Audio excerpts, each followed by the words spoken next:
Welcome back, punters, to the review, of course, of the Punters Academy on a Monday morning with John Walter, fresh off a big win in the Little Birdie contest. Well done, John.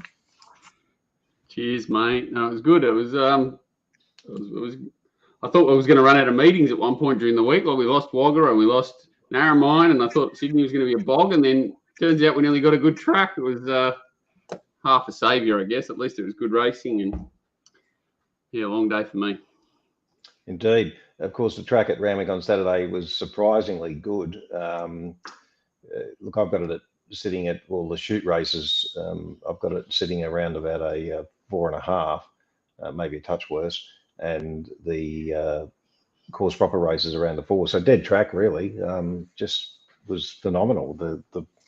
We were looking all a bit doom and gloom, weren't we, during the week? In terms of how it played, what were your thoughts on that?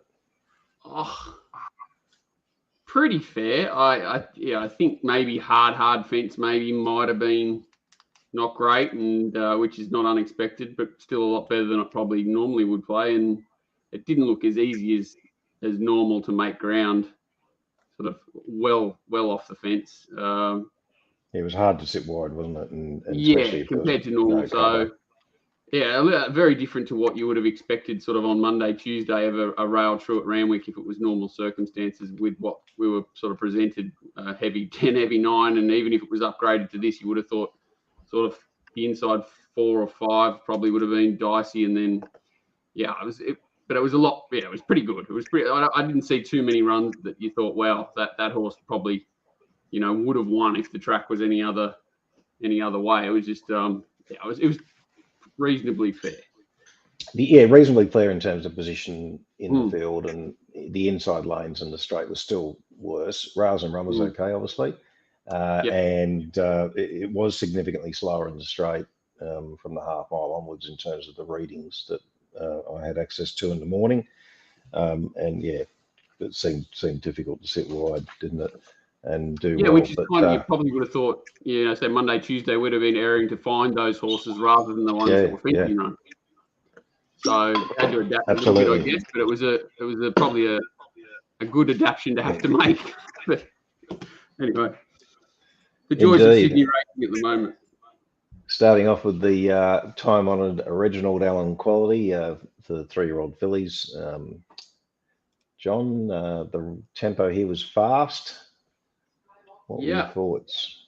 Yeah, so really fast, which is obviously played a big. Is this the right race? Man, what am I doing here? This is not the right race. Seriously fast. So obviously had a big. What's the word? How am I going, mate? It's been a long weekend for me.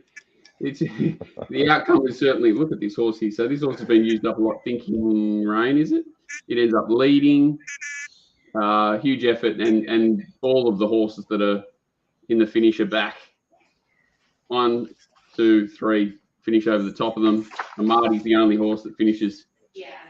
Sort of, was in the finish at any stage. So certainly the tempo played into the hands of the ones out the back here. It was a funny race, wasn't it? I think you sent a tweet out saying it was a benchmark 71 listed race, and I believe that second and third were maidens, and the winner had come out of a maiden, and so it's a funny race to work out going forward, isn't it, in this sort of class. Yeah, well, I mean, look, they've gone out very fast, and they've run standard times, so that just tells you how bad the last sections were. The last 400 was abysmal, absolutely abysmal, about nearly 10 lengths below, 9.7 below, and the last 200 about 5.2 below from a race sectional perspective. So that basically tells you all those horses making any sort of ground were pretty heavily flattered. Obviously, they're literally here, aren't they? They're like they've done nothing in the run. Couple of horses, obviously, no luck there. Call Die and Vienna Princess. Wild Botanica, I thought was a total forgive, and Wingardium lame, or mildly lame at least, anyway. Yeah, I thought this was probably the run of the race. Ridden completely upside down, spent 100 mile an hour, used petrol to get clear, and got tired late. I don't know what the heck that run's going to do to it or where it ends up. I think you said a maiden is a well. Was it Thinking Rain? It won a maiden. Sorry, it won a maiden. So it's a Class 1 eligible horse, benchmark 60 nothing, bid red choke 61. So back to the right grade. I think it was probably the run of the race. The horse that I could be most forgiving of is Called Die, second run in a race. And what I liked was prior to the turn, you see she sort of drops the bit off and on. She's completely green, picks the bit up, and then drops it, gets checked, keeps finding the line. Just even though it was heavily flattered, it's the one out of all of them, I think, that is just completely raw, and especially going up in distance, is a horse that can be monitored closely. Yeah, just interesting about that comment you made about thinking range on, they've run the 5th best section to the 800 and, the 6th best to the 400. Well, that's from the start of the race to the 400. So obviously burnt plenty of juice there. That was 35 days off a 58-day spell and scratched twice in between. When the jockey was booked on both occasions. And one of those races was abandoned, of course, but still, as you say, I mean, what's it going to do to the horse, given that it was fresh coming into that race and it's had a bit of a gut buster? So when it's settled 7th, basically, in both its runs, in a field of 7, a field of 10 off slow tempos, or one slow and one average tempo. So it's just completely been shot into a different atmosphere of pain and handled it pretty well. So, yeah. Indeed. The horse that's set outside, I think, probably come to the end of its first prep, Lonrioli. I'd say that'd be the end of it for the prep. I'd be forgiving a bit too. Like next time, first up, I think it's a pretty talented horse, and he just might sneak around a few points over. It's first up next time, just coming off a complete failure here that looks to me pretty justified. Indeed. Okay, so we can probably get on the race 2. The average tempo here in the open handicap. And John, what did you have to say about this race? Gone blank. What have we got? I was sick myself here because the horse I let go around. It was just a really open race on paper. I didn't think there was too much to report coming off the back of it. The right horse won. Wicklow sort of seems to, have found its grade to a certain point, maybe not as promising as it once looked. Too Big Fari was good again, but just keeps running that race, doesn't it? Just struggling to win, but running really well. I thought Kerwin's Lane looks like he's ready to go now. I think 2 runs back, 62 was just tough and had to go back to the inside. And I thought Steely sort of loomed up like it was going to do something, but the jump in distance off a soft first up run just made his job a bit too difficult, and the stablemate was too strong. I didn't find too much in this race that, apart from those two, probably Kerwin's Lane and Steely, but they're both not easy horses to place that were sort of not forgives in this race. Just look like that those runs will top them off for something next time. But yeah, it was a bit of a nothing race for me. Yeah, well, Wild Chap pulled up Moldy Lane. It's going for a spell now. Back on the dry track didn't help its chances, and it had been up for quite some time. So, yeah, probably not much to say here, is there? I mean, Cisco Bay ran. These two worked, didn't they? What's this thing? 5 Kingdoms and Dream Runner. They were 3 and 4 wide, no cover. So, forgivable runs, but nothing significant where they do like be wanting to find them next time. Okay, let's get on to the Craven Plate. Very fast tempo here. Set it up for the winner, and of course, Zayrek McAvoy just couldn't hold the horse, couldn't get it to come back underneath him. What do we say here? Surf Dancer, slow to recover and mildly lame, so it's probably a forgive for it. What do you think going forward, John? I mean, Cascadian on my figures has pretty much gone as good as it did last time. Just Folk is Just Folk. Prometto improved. As I think we'd mentioned that horse. He's the one out of it, as in like Cascadian was airborne, but no one in their right mind would have thought that he was going to get these sorts of sections up front to help him at the back. Like you say, Surf Dancer, I forgive. The mild lameness is a bit of an issue, obviously. Hopefully gets over that and he'll be competitive in a more normal run event that's not at these hand. Like the Wait for Age was diabolical for Surf Dancer, back to a big dance or whatever the hell he's going to suit him more. Prometto for me is the one though. Like, I just think this is an absolutely perfect setup for this horse, particularly like a fast run, he's had a soft enough run in transit where he hasn't been, put to the sword too much. But 7-day back to a 3-year-old spring champion. I think this form has to be like the way Cascadian's going. Obviously, the time, I'm assuming it's rated really high, the race. This form, and he's had to make that, really searching sort of run. It's not sort of a sit sprint. He's got to the middle, cold first half, had to work home 600s. Just to me, 7 days later, this horse is going to run extremely well in a spring champion. And like you say, the rest of them all pretty much write their own script, don't they? Cascadian's flying, Just Folk doesn't win, but he's always super honest, and the rest of them behind, no real excuses apart from Surf Dancer, and they've done okay. Okay, let's get on to the St. Ledger. Solid tempo here. Stockman got the job done. Finally, this preparation. I think we made him a horse to follow a few runs ago. Can't remember when actually, but it finally got the job done. We talked about him last time. He was poorly ridden from a really good position in the Metrop, and today, this was just a level down, wasn't it? A few things went his way. It was a bit strange that Cadre de Noir was such a dominant favourite, possibly. Looked awkwardly drawn, ended up having to work, and this was, if he didn't win this race and win it well, you would have been disappointed the way the race unfolded for Stockman. Yeah, it was good ride by Sam Clipperton. Where do we go from here with any of these, John? Yeah, I don't know. I really don't know. I'm assuming, they'll split a bit, as in some might go to Melbourne and whatever, but I think, how far did Sacramento get beaten? Got beaten about 3.5. Yeah, I think he's going well enough. The rest of them, like a Rapper, crikey, just keeps showing up, doesn't it? It's just, I don't know. It's going well enough to be competitive in just about anything because it just keeps going around and running well. First 3 across the line, I think Stockman, I don't know, he doesn't go to a Melbourne Cup or something like that, does he? He can't, surely. No, I don't think so. I don't think it matters even if he does. What do you do with Cadre de Noir? I don't know. It just seems its last 2 runs, it hasn't been the same horse. Well, yeah, you definitely say it's disappointing, for sure, and yeah, maybe time for a spell. It's hard to sort of make a case for anything past these to be worried about for the rest of the spring. Quite race, that one. Okay. Indeed. Okay, so let's get on to the Kosciuszko. Oh, that was quick. I did know someone sent me a video, which is not even worth going about. There was 4 people in the gate, so you can't see them, with horses, and 3 of them were those 3 horses. So it was a shame that the 3 out the back were basically lost their chance at the start. How quick did they? They went at solid tempo. Yeah. Solid tempo, right. And look, the winner's gone as pretty much to its best, and we know it's a horse that's got issues. I don't know about this horse second up. I mean, it was a good win first up.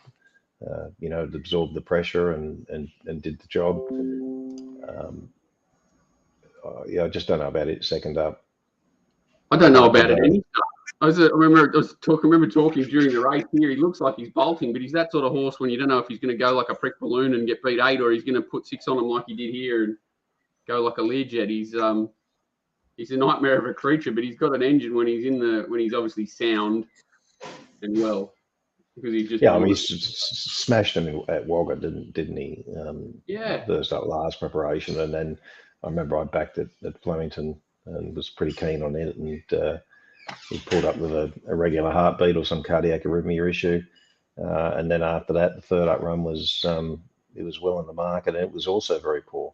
Mind you, it had done a bit of work in that Swan Hill race, so maybe it is really just a fresh horse, but getting him right, isn't it?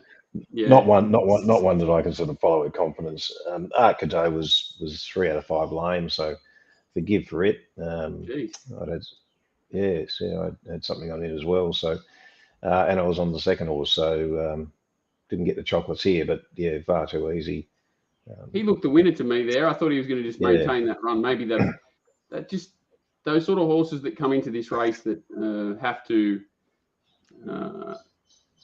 get the attention of someone to select them prior to the race seem to just be at such a disadvantage. So, like, even say the winner's got a few issues, the trainer could just spend 4 months getting him ready for one race, whereas Far Too Easy's, had to put a race away, had 2 runs, and then sort of come here off a let up nearly, wasn't it? It seems a big advantage to be an early selection for, say, an Everest, or you can actually argue the opposite in the Everest this year, because Giga Kick and Private Eye were probably the 2 last horses in. But it's a hard race to win with a strange preparation. Yeah, good effort to win. I just can't follow it with confidence. Okay, let's move on to the apart from the 3 that missed the kick. Sorry. Yeah, you can forgive those for sure. So on good to luck, the Sydney. Good luck working this race out, Paul. Sydney Stakes, average tempo. Yeah, look, it's a pretty bunch finish, isn't it? It looked it on paper too, like everything sort of stacks up. Like as in the time was average. No one was at an advantage. They've just gone average and ended up below average overall, and that's how it looked. Brutality's run out of its skin again over 1,200 meters. Yep. And it scares me. I don't know if that's a good thing or a bad thing, but it's sort of in hindsight, looking at the Everest, that was definitely a flashing light. That form was pretty steady. The way that Anathol and Brutality closed off against those horses, like it's not strange that Giga Kick, Private Eye, have all come out of different form lines, and because this is sort of more the level, isn't it? Like he's run as well here as he did against those horses. So I think there's not much between these sprinters is kind of the answer to the question. Yeah, well, you worry a bit. I mean, Winona's start tone's gone to a new peak, and Waihaha Falls has come back well, and Brutality, as you say, was a super run. And like Waihaha was like about 12 kilo disadvantage at the weights. So like there's a lot of warning signs, isn't there, that this form's, it's not bad form. It's just going to be very difficult to split these horses going forward because there's not much between them. I thought Remark did a pretty good job considering, the run it had. So I certainly wouldn't be sacking it. Agree. And he's nice and tough. Congo, I thought, was better at first glance, even though outside leader, not easy to do it. Just thought that after looking at the sections, he probably had his chance to be in the finish. He was a bit weak late, but there weren't too many particular poor runs in the race, or flashing like great runs. They're just honest sort of across the board. Isn't Forbidden Love's the horse probably to me that's, you nearly expect her to be in the breeding barn soon, considering what she's done and the level she's racing at now. She's definitely not the same horse. Yes. Okay, well, we can get on to the main course, and the Everest here, of course, fast tempo. Here we saw Giga Kick go to a big new peak, up around 2 odd lengths for me on its last run. Or old Chautauqua Park Mark II back here. He's isn't it amazing? Like you think about the same horses because they wear the same colours sometimes. Obviously, won a big grey sucker but this bloke races in such similar fashion. Obviously, not at the same level as Chautauqua, but he's starting to get the same traits, staying in the gates, and he's got a few tricks up his sleeve these days. Masked Crusader. They ran pretty quick here, didn't they? So that was pretty much Nature Strip had the job here to do. But look, its effort was good, really, considering. Giga Kick surprised me a bit. Private Eye, you had the race won here, John. Yeah, and it is. Everything makes sense in hindsight to me, except for Giga Kick. But the answer is there is no answer to Giga Kick. He's undefeated. He's on the up, isn't he? So, like, I think, I'm not saying. I completely underestimated him. Did I ever think that he could run past Private Eye in a 1,200 meter or any race? Absolutely not. He could be a superstar the way he's gone, which is great to see because he's a 3-year-old gelding and he's owned by a fellow who's, I would say it's nearly a million to one that he'll sell the horse. So we'll see this horse race on for hopefully a long time. So I think it's really exciting that what this horse has done. Certainly had pace to suit him. Yeah. But he's run past the season proven Milo. It's just it's good and a great race, great spectacle. I think it was a real success, the race and everything about it. It's a shame that Lost and Running came out. Other than that, look at them. I'm not saying this is vintage sprinting, but it's great racing, isn't it? It's great racing. Yeah, it was an exciting race to watch for sure. Eduardo Miley Lane, because he gave itself none. Ingratiating pulled up with a cough. Oh, yep, out the back there. Yep. Went pretty bad. So maybe just to forgive for it. Jacquinot was really good. He just probably had the edge off him for the 1400 and just couldn't sprint, but he just kept coming and coming. Heck of an effort. Like, I know what this horse is. What probably should know that, but he did what he had. He's had one run, a break, then he's had 1,100, 1,000 meter, 1,100, 49 days off before last time. This is his first ever run at 1,200 meters. It's in a goddamn Everest that's fast run and it's run past a miler. Like, sorry, you're talking about which horse? This is Giga Kick. Like he was not set up to run over the top of these horses. So just like he's actually. I hope he's as exciting as what it says, because there's just not many horses are capable of doing this at their fifth start in a race, first time at 1,200, weight for age up from first time it's ever been outside of a restricted race. Very exciting. I hate the horse forever, but very exciting. Okay, let's get on to the Silver Eagle, average tempo here. Silver Eagle. $7 million these horses race for in a couple of weeks, or is it next week? It could be next week. What they do here, pretty steady race, wasn't it? Yeah, average tempo. Port Waterford, who featured prominently in the Stewards report, total forgive for it. Kiss Summer, I thought was a good run. It looks like it's come back well. It's my horse to follow, so you've stolen my horse to follow for the week. Kiss Some, I just a bit of a nothing race, like as in the run, they were pretty even tempo, but nothing special late, which scares me a little bit. But a good effort from the winner just because it was first up. Mr. Mozart does usually race a bit steady second up, doesn't he? And he thought he had his chance. Here, horses from behind, I couldn't really make excuses for it. I'm a bit like you. I just like Kiss Sum's run. Just thought it was sort of cluttered up and then pretty strong late, considering it was first up. Had a lot of upside in its preparation compared to most of them. But the winner's a very good horse and did a good job first up. Yes. Well, I don't know what else I can add to that race. Let's pretty get nothing race, wasn't it? Yeah, I think so. It's weird. Like, nothing excites me coming like that race that they're going to be racing for 5 million next week. But anyway, hopefully it's a good race. Diamond Prelude. The Diamond Prelude, average tempo. The winner's gone pretty much as good as it goes. What else are we going to say here? Ayrton, obviously pretty good run considering its run. I thought our Playboy's run was a bit of a sneaky run. As well. Yeah. I think it needs a softer track. Lord Ardmore, forgive it. I don't know if you heard Clipperton after the race, but he basically said he butchered it. Just had to go way too far back on it. I thought the run of Kinloch was very similar. Just absolutely destroyed the horse trying to get cover. But I don't think it's a horse that's suited at 1,500 metres or in this grade. So I think it needs to sort of find the right race, Kinloch. But I think it's ready to do something. I agree with you. Our Playboy's now last, is it?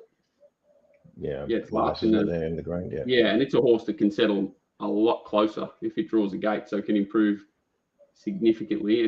This race was just a complete gift for Ellsberg. Very well set up. Absolutely handed the race on at the weights, and considering the run it had, if it didn't win at least this comfortably, you would have been disappointed the way the race was run. Just absolutely handed it. Yeah. Rebel Rama's run was all right, considering. I mean, I just think the horse has come back pretty well.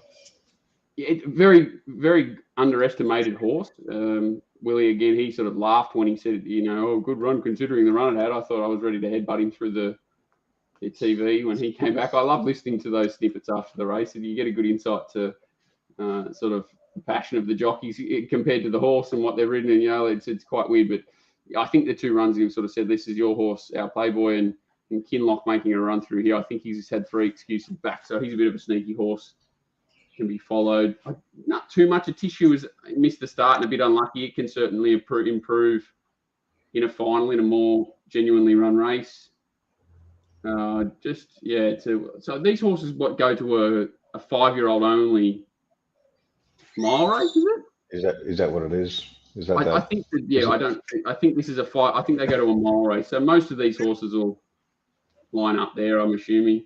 I think that it completely forgives to quite a number of them, whereas the winner's had his birthday. So I doubt that he's going to be that dominant. I would assume that he's going to be dominant in betting, but he can be vulnerable potentially if there's more pressure and things unfold a little bit differently in whatever the final is. Okay, and on to the last, the Yank Stakes. Average tempo here, and not much of a margin there to Honey Creeper, which was a bit sick, and of course Nash was a half over as well. So yes, and I thought he rode it pretty there. I thought he rode it pretty weirdly too. Actually, it was weird.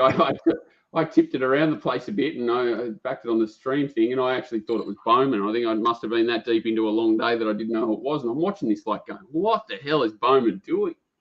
Because you could tell like that. It felt to me like it was just gifted the race, Polly Gray. I don't know why everyone's restraining and handing the lead to potentially the best horse in the race that's first up. So I would have tried to make it work if I was one of the on-pace riders, like Narrated or something like that. And in the run, you're just like, come on, get on your bike, guys. Like, someone do something. And Polly Gray's obviously not run to its best, which gave the opportunity to a few horses to run past it. But Nash just looked like he was completely asleep. Like, he's in the middle here, just dipped a bit there. He's on the back of the winner. And he just, instead of forcing out, I don't know what sort of run he's looking for. Like, he knows they've gone slow. Very unlikely that the gaps are going to sort of open up inside him, and he just missed the boat completely. And you'd say he's costed the race. He has costed the race. Yeah, for sure, I think. It's not a great race anyway, is it? Like, it's a horrible race on paper, but he's definitely costed the race. Yeah, that was a bit disappointing. A bit disappointing for the pocket, but the pocket is what it was disappointing for. Look, I thought the first two across the line are absolutely flying. Have been Megan Grace and this and horse Harmony here that I keep finding, Wonderful Riri, just keeps getting dragged out of the race every time and doing my absolute head in. I reckon it's just, but I've nearly got to give up on it for mental health. Meg and Grace and Harmony, John, disappointing. Yep. Grace and Harmony's been. It's got to run its course. This prep for Patience, I think.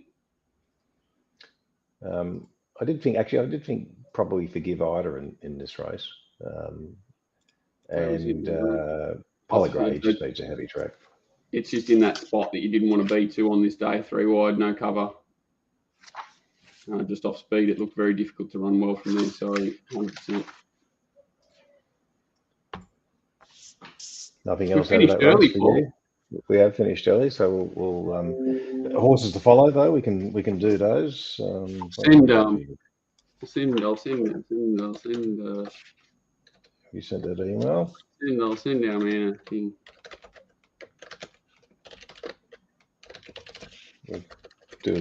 Yeah, horses to follow. I'm going to say Brutality again. I like this run, and it's already in the black book, but it stays there off that run.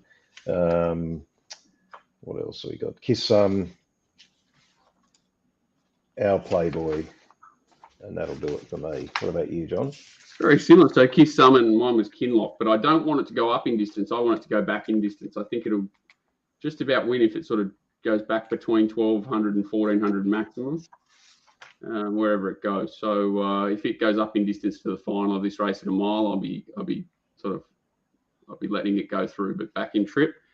And I think Kiss Some even, and Tracy's stable really going well. When he's going well, he seems to place them really well as also. So I'd be expecting it to be hard to beat wherever it goes next time. Kiss Some. Okay, so that's the. Sorry. Your man's here. My man's here. Special guest. Here we go. Anthony Jupp. Good morning, Juppy. How are you? Morning, Paul. Morning, Walt. How are you? I'm wonderful, So- but I've just got a question to kick everything off though. Yes. Could New South Wales be as quick each Monday morning releasing the turnover figures as what they are the crowd figures? Well, they've got to get their crayons out and colour them in first. So they've got to work out which way they want them to look, whether they want them to look good, bad, or indifferent. So probably, the crowd at least. That's a bit easy, like the football game, isn't it? They can always just make a number up and everyone turn over a bit different. So punters, this week we've got Anthony on, and we've got some good questions to go through with him, and this will replace the normal Q&A that we do. Juppy, look, in relation to a recent segment we did on POC tax and the effect of the impact that's had on the business of top sport. Obviously, everyone's got a different business model, and it's going to affect everybody differently. You're a new operator, of course, with SwiftBet. You haven't just popped up as a result of the fee structure. Why don't you tell us a little bit about the story and the other reasons behind the move? So my background, I've been in wagering for 20 odd years. I basically, for the last sort of 8 years or more, just worked on course. And of course, COVID, especially here in Victoria, knocked that right around. Like, we're still basically have COVID restricted betting rings here in Victoria.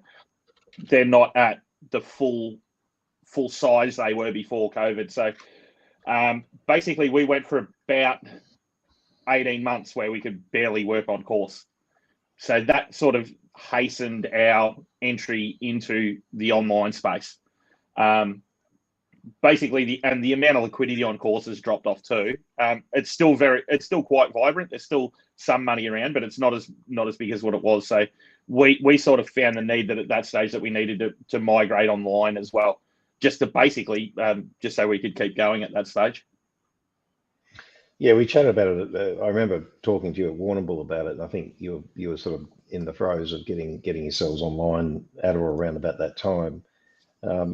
In terms of the current structures, in terms of responsible gambling rules, all those sorts of things, what do you think the rate is as far as SwiftBet's concerned before a losing punter makes you money? I mean, I know Rob Waterhouse we had on recently talked about that, and I think he said it was 7% from memory for his business. But for yours, what rate do punters need to lose at before they become profitable?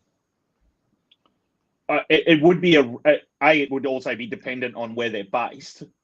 Of course, with the ACT and Queensland being the dearest jurisdictions with the POC tax. But it'd be somewhere roughly around that. And it also depends on like what sort of punter they are as well. Like, it's also are they coming in on a Saturday where there's more bonus offers? Are they exclusively betting on bonus offers?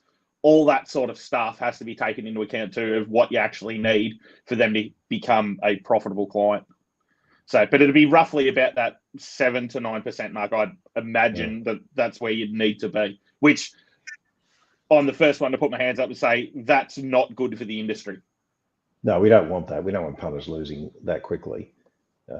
It just kills the game, doesn't it? And the thing is that I think like 7 to 9 for Juppy, he's trying to be as competitive as he can, but someone like Sportsbet, who's carrying far more turnover, is also far more aggressive with their promotions, so their number's higher.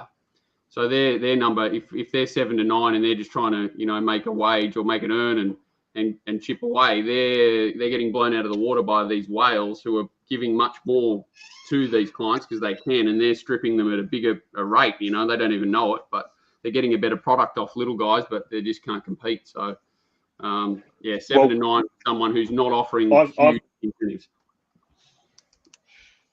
Well, I've copped it all in the last week as we saw the new entrant, Betar, came into the market last week. And like that's made my job substantially harder because you've then got to try and compete with the offers that they're putting up, and then it becomes a bit of a race to the bottom. So you've just got to try and get a bit creative and a bit innovative in how you go about trying to separate yourself from the rest of the marketplace, because otherwise it's a race to the bottom for both the operators and the punters. Like, as we said, if with the current fee structure, it makes the recreationals lose faster. It squeezes out that middle tier of sort of your sort of solo pro punters and guys that are sort of marginal. And they're guys that often turn over quite a bit of money. A lot more. Yeah. And then that leaves, you basically with your bigger syndicates, and they're probably not turning over as much because the edge is eroded. So Yes. I feel we're at a tipping point. We're nearly to the stage where both the punters and the bookies, we all need to get on board and start lobbying some of these politicians or people in power to actually get across, because there was one question that I think you raised while in that previous episode, was either they don't understand or they don't care. Well, I think that's an answer we need to sort of get to the bottom of. Is it they don't understand what the knock-on effect of this is, or do they just not care and they just need the money? I think they don't answer. So, say if you look at Betfair in isolation, Betfair really struggles because it's top-heavy now on sharps only and none of the recreational. And the other side of things isn't, say that's like at the moment 2% of the total, ecosystem, whatever you want to call it. The 98% is now dominated by recreational only, and no one else can get in there. And the competition used to be based on best price, best products. It's now based on best incentives, best promotions to retain. So it's not even like clients are getting a real run for their money out of it. They're actually getting squeezed harder than they ever have. They're just not aware of it. They're being handled by these promotions and give backs and whatever they are, and everyone else is being hung out to dry. And like I say, it's just there's a big tipping point coming, because the pool of people who turn over the most amount of money, stay in the game longer, is shrinking, and the big guys have got, as you say, no edge. They're gonna disappear, and how long can this money last? And I'm picking on Sportsbet again because, so for argument's sake, they turn over, 150 million on a Saturday. They're winning at, 15, 16% on turnover to make a profit. How long can that last? How the money just can't keep coming from these recreational guys. So Anthony, just going back to that, John, there was a key thing you said there with, this is where the on-course market probably hasn't changed that much. It is where if you want the prices, this is the place to go. Because often, like I go to meetings now where you can get the Betfair lay price without commission on some of these boards, because that's how far they have to reach to be able to try and put them in. So if you're a price sensitive punter, that would be my recommendation. Come out and see the bookies on track, because that'll still be there. There's the minimum bet laws, but you're not getting money back second and third, or it's even really hard now to get like the old best of the best products or the top fluck products. You might be able to get that off some of the on-course guys on a Saturday. But yeah, like those products are just really hard to deal with now. Interesting point, because they say, okay, you should be able. You're an on-course bookie, right? And I treat you a bit same as Tristan, right? You guys are actually bookmakers that want to bookmake. You want people to bet with you and remaining loyal to you because you're competitive from a pricing perspective, not because you. So you should be taxed accordingly. So all these guys on course, you, Dave Dwyer, doesn't matter who it is, must be taxed differently if you want to be more competitive in the marketplace, and that's probably something that has to be looked at, I believe, because if you want to say, I'm going to keep my market cap I'm not going to go over 120 or something like that, that gives you a different bracket of taxing. There's a million ways to tackle it, but whatever's working on course now, they should be allowed to go online with those same prices, and then they're available to everyone. You know what I mean? Because at the moment, it's very difficult for, say, someone like me. Paul used to try and do it, but it's very expensive to try and go to Sydney just to be able to get a bet on, if that's where you bet. Yeah. So you guys should be able to we should be able to access you from everywhere, and your point of difference should be viable. If it's not viable online. It's just the online business and the on-course, they're almost two completely separate businesses. 100%. Like it really is a different world, because, like the on-course stuff, for us, like we love it, and it's our sort of point of difference where we're out there. We try and get to as many meetings as we can so we can meet as many punters as we can. but it's very hard. Like the good meetings are still quite good. Some of the poor meetings, like I went to Caulfield last Wednesday for the 1,000 Guineas meeting because I had a runner, and seeing what some of the guys were holding there was just breathtaking how little it was. Yeah, and it was a wet day, but you think it's a spring carnival, it should be a reasonable day, and it just wasn't. And they had competitive prices up. So there should be room for all operators, whether it's exchange. Like I have a hell of a lot of respect for the Merle Hands and what they've built. And I love their model. I love betting on sport. I do more betting on sport than probably what I do on racing. And the industry here in Australia, especially for sport, needs them because they take a bet. And that should be part of the overall system. And we've got to find a sweet spot where everyone can coexist. Fundamentally, for someone who's been around racing for 20 years and bookmaker like yourself, whatever, if a bookmaker says to you, I've got to cut my turnover by 60% to survive, you just fall on the ground. You'd be like, okay, mate, like what's the joke? That's the problem. There is no joke. Yeah, and the thing about that is that's been put upon us by the regulators and the governments. We all understand that there needs to be a product fee. Like no one's questioning that. There's got to be a product fee. We've got to put some money back in so that we can keep the show rolling. We all understand that. But taxing people out of existence probably isn't the way forward because it's going to look very different in 2 years if everything stays the same. Because the amount of operators that I think we've got, I think there'll be less. It'll just be too hard for the little guys to compete. Unless you've got a giant marketing budget now, it makes it really, really hard, or you've got a real niche point of difference. What percentage of punters do you think, Anthony, are actually price sensitive though? From an outsider looking in, it would frighten you. Most of them, I would say, probably 80% of them aren't. It's probably even higher. Aren't particularly price sensitive. They're just happy. They're betting. It's the recreation. Yeah. Yeah. So and there's some chance that men. So I was just going to say, there's some chance that mentality or that reality is actually driving some of the thinking behind some of the PRAs and what they think they need to do or not do with the marketplace, without actually considering that the ecosystem is built off, medium and larger players effectively supporting the whole system for the recreational. Coexist. Well, the other thing that the PRAs probably don't also understand is how onerous it is for the operators. So when we were getting started, I helped go through and get approved by all the regulators, and that's a very long process. And then we almost dread in some ways the first week of the month when it rolls around, because that's the week when you've got to do all your reporting for the PRAs, and like we're not a big operator, and that takes 2 or 3 guys the whole week. So I'd be frightened to think how that goes with the rest of the industry.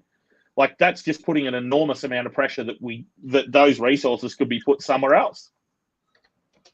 Yeah. So what are we going to do as an industry together to actually get a better outcome for not only racing and the operators, being yourselves and larger and smaller, but also how do we get that to flow through to punters?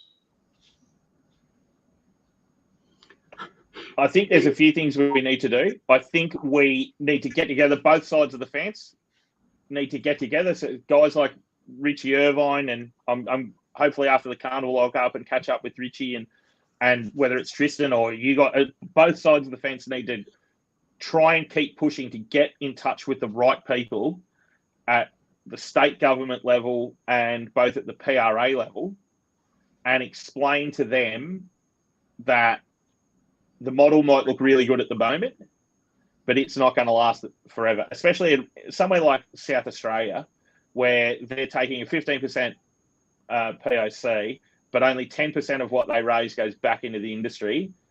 That's going to really, really harm their industry going forward. That's going to make it really hard. So I think we just, we need to understand better what the pressures are on the government and why they've come to this decision, and then try and work through solutions with them. Because we're coming off the COVID sugar hit that we had.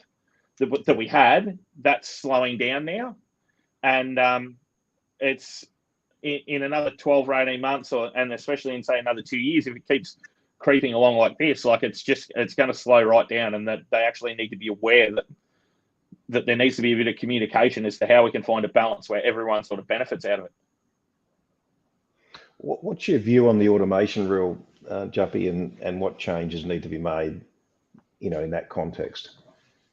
I think the automation rule for mine, like the punters that we use the automation rule probably aren't going to do any real damage to your business, because you've only got to lay it once. It's all recorded at our end. It's all time stamped. If you're first, you'll get the price, and it will turn off after that. I think it's not a fair fight at the moment, where you see it now, especially if you're doing someone like who Walt works with, and my mate down in Victoria, Dan Kelly. If you're betting on the Victorian country stuff the day before, like, there is no market. If he sends out a tip, it's just collapses. Well, that's not good for anyone either. So we've got no real strength in the market. And at least that way, if you're getting that tip off the guys that are automated, that are happy to bet early, like, it's just, I think it'll even up the fight a little bit. And those sort of punters aren't going to do the greatest amount of damage. To give guys a bit of an idea and a bit of a look back, if behind the scenes, compared to say guys that are just the professional promo guys, like, they'd be at least 10x whatever what you call the hot punters would be. That's how much more damage they can do. And honestly, if they go unchecked, they're going to do a hell of a lot more. It's actually more attractive for people like myself or somebody who sits in the middle ground, whatever you want to call it, it doesn't matter, to become a promo hunter and combine them than it does to be a real punter now. Yep. Oh, I've got no doubt about that. That if you were a good promo arbor, you'd make more money out of that than you would out of actually sitting there doing the form, watching trials, all that sort of stuff. The old school pro punter, yeah, for sure. And if you combine them, a far bigger edge doing that. Yeah, and if you combine them in some sort of team, it's far easier to do that, I think, than be a flat out punting team now, which is just madness. Yeah, it's not fair. That just shows that. Yeah, that just shows where the industry's shifted to. In my view, it's not fair that the bookmakers can use automation and we can't. And as you say, it's got to be a fair fight. Yeah, and also there's been times where I feel bookies have hid behind that rule to exclude punters too. Yeah. Well, there's a number of them out there, and they're pretty well known in terms of who they are. The guarantees that bookies need to provide, Juppy, when they take out a license, obviously it varies depending on where they're licensed, I'm assuming. In your case, how has it been structured? So in Victoria, to get an online bookmaker's license, I believe it's 250,000 in cash, and you have to have $1 million in assets. So that was sort of following on from your question, Paul, where you questioned the liquidity of some of these. That's when pretty much all the states around Australia now, you'd have to put up a guarantee. I think New South Wales might even be more. And then I'm not quite sure on the NT, but yeah, you do have to put up quite a substantial sum of money to keep working. We had you would have seen on some of our social feeds, we had a couple of punters there. It was the Wyong Cup weekend where we got hit with a couple of big multis that finished up on the golf, and there was another one on horse racing. So yeah, sometimes you can get them all at once, which isn't really ideal, but we caught them and we were happy to pay them, and we move on. So yeah, that's just part of the business model now. That's one thing that this is part of what sort of happened over the last 10 years. Like when when I was growing up, you went to the track or you read as much as you could, and you try and learn off the smarter punters, and you sort of learnt by watching and doing. Well, probably in the last 10 years, a lot of that has got fallen on at the hands of Sportsbet, where basically they've educated this next generation of punters. They're the ones that have taught them about same race multis and to expect money back second and third, and same game multis and multis just in general. Like when I first started, which was 25 years ago, probably, like the only multiples you could have was there was probably 3 or 4 doubles bookies at the track on a Saturday that you could go and take a double with, and that was about as it was that, or the 4 placed horses. They were about the only ones that you could take at that stage. Mail. Remember, Cole used to send them out in the mail. Yeah. The doubles. It was doesn't feel that long ago either. No, and now it's like, like it doesn't feel like that long ago, but when you actually think about it, it is. But it is. But then you see the game's completely changed. You could double anything, and now it's back to there. Yeah. Yeah, it's like the amount of, we see that now, like there's anything from 3 to 20 leg multis just rolling through all the time, because that's just what the punters want. And that's sort of how they've been taught how to do it. So, Anthony, for all this to work and be sustainable, we need to probably collaborate.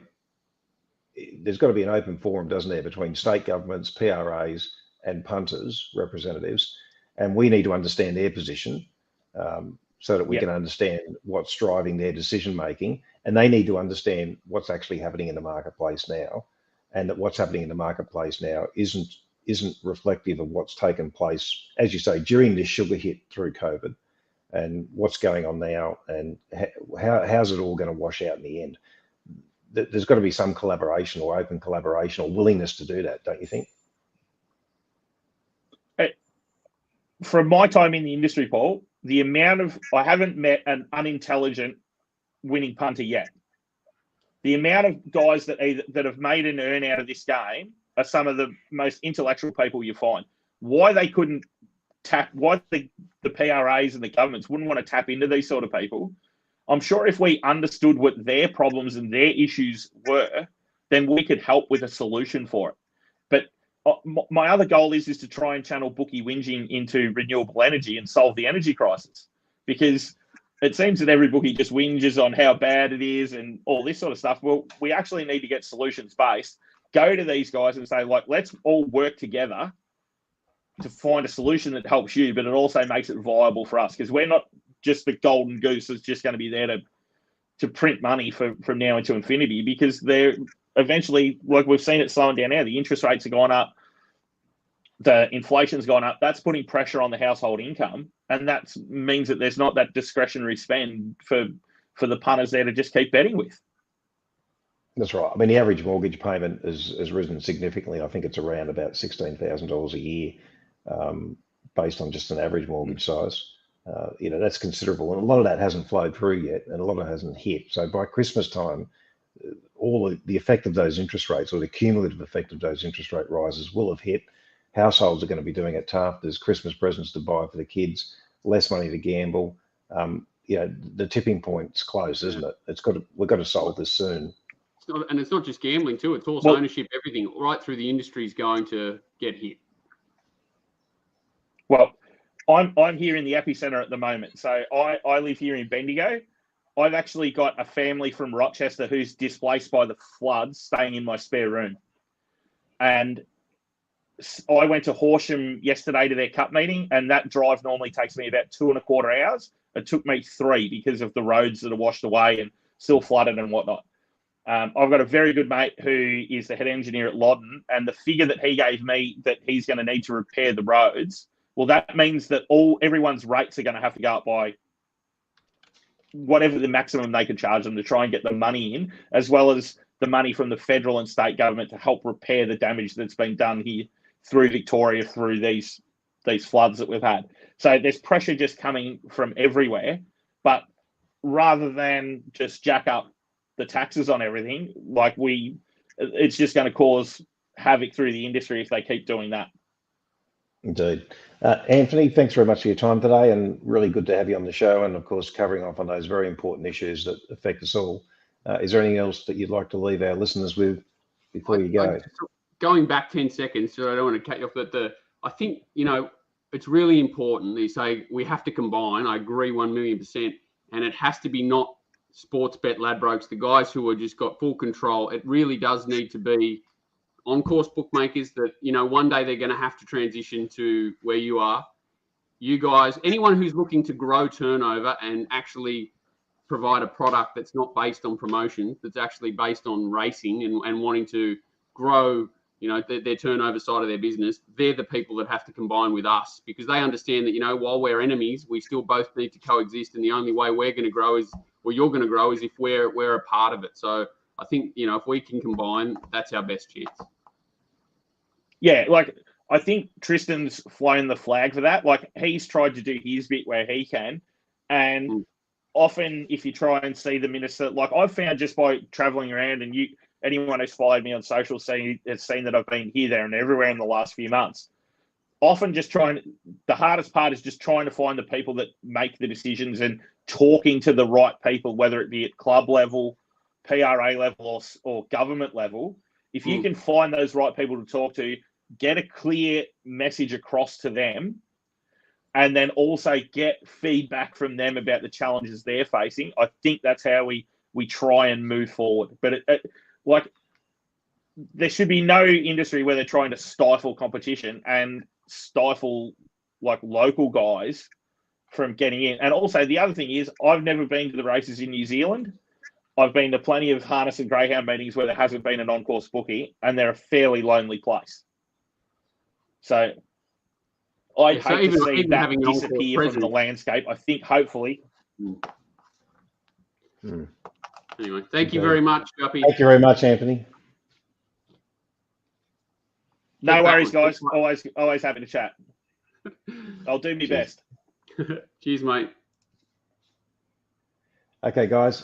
Thanks for that tuning in today. Of course, we'll be back on the end of the week. Of course, you'll be back in about 20 minutes. What are you talking about? I'll be back in about 20 minutes. Of course, with Peter Lawrence reviewing the Caulfield Cup meeting on Saturday, and we'll be back later in the week with rapid fire. I'm not sure what is yet, but we'll know that. We'll work it out. Thanks, guys. Thanks for watching. I'll even press the button here. Hang on. What do we got? Outro. Bye.